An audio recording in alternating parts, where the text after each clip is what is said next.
Alhamdulillah, wassalatu wassalam ala Rasulillah wa ala alihi wa sahbihi ajma'in.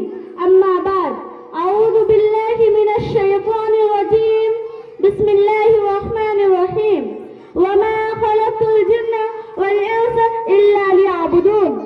محترم سامعات و معلمات و حاضرین مجلس اور میری ماں اور بہنوں، میں آپ سب کو اسلامی طریقے سے گریٹ کرنا چاہتی ہوں۔ السلام علیکم ورحمۃ اللہ وبرکاتہ۔ وقت فرصت ہے کہاں ابھی عنوان باقی ہے، وقت فرصت ہے کہاں ابھی عنوان باقی ہے، نور توحید کا سنت ابھی تمام باقی ہے۔ کیا آپ بتا سکتے ہیں کہ وہ کون سی چیز ہے کہ صرف اللہ تعالیٰ نے زمین پر بے شمار نبیوں اور رسولوں کو مبعوث فرمایا ہے؟ وہ کون سی چیز ہے جو دین اسلام کی روح ہے؟ وہ کون سی چیز ہے جس کے ذکر سے قرآن کریم بھرا پڑا ہے؟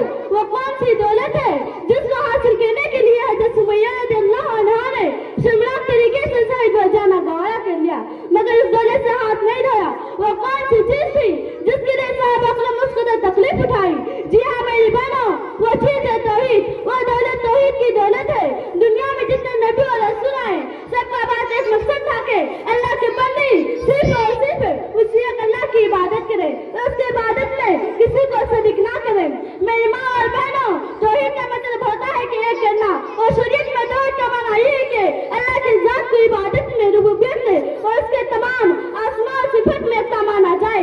اگر اس کے علاوہ کسی کو ایک مانا جائے تو بھی توحید کے خلاف، اس کے علاوہ کسی کی عبادت کی جائے تو بھی توحید کے خلاف، اس کے صفات اور ناموں کو اسی معنی نہیں جس میں وہ اللہ کے لیے استعمال ہوتے ہیں کسی اور کے لیے استعمال کیا جائے تو یہ بھی توحید کے خلاف۔ میری ماں اور بہنوں، مسلمانوں کی تاریخ گواہ ہے جب تک ان کے سینوں میں توحید کی دولت تھی، یہ زمانے میں سرفراز تھے، صاحب عروج تھے، جب توحید کو چھوڑ کر مسلمان ہی غلط عقیدوں میں مبتلا ہو گئے، اسی دن سے مسلمانوں کی زوال کہانی شروع ہو گئی۔ علامہ اقبال نے کہا تھا تو کہ توحید کی امانت سینوں میں ہے ہمارے، توحید کی امانت سینوں میں ہے ہمارے، آسان ہی مٹانا نام و نشان ہمارے۔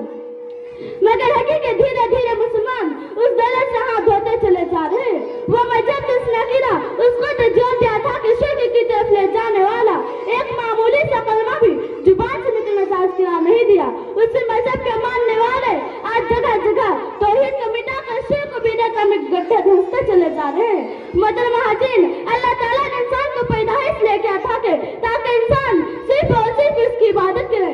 ارشاد ربانی ہے، وَمَا خَلَقْتُ الْجِنَّ وَالْإِنسَ إِلَّا لِيَعْبُدُونَ، میں نے جن اور انسانوں کو صرف اپنی عبادت کے لیے پیدا کیا ہے۔ بھلا بتلائے اس انسان سے بڑا ظالم کون ہوگا جو اپنی تخلیقی مقصد نہ پہچانے، اللہ کی عبادت میں غیروں کو شریک کرے۔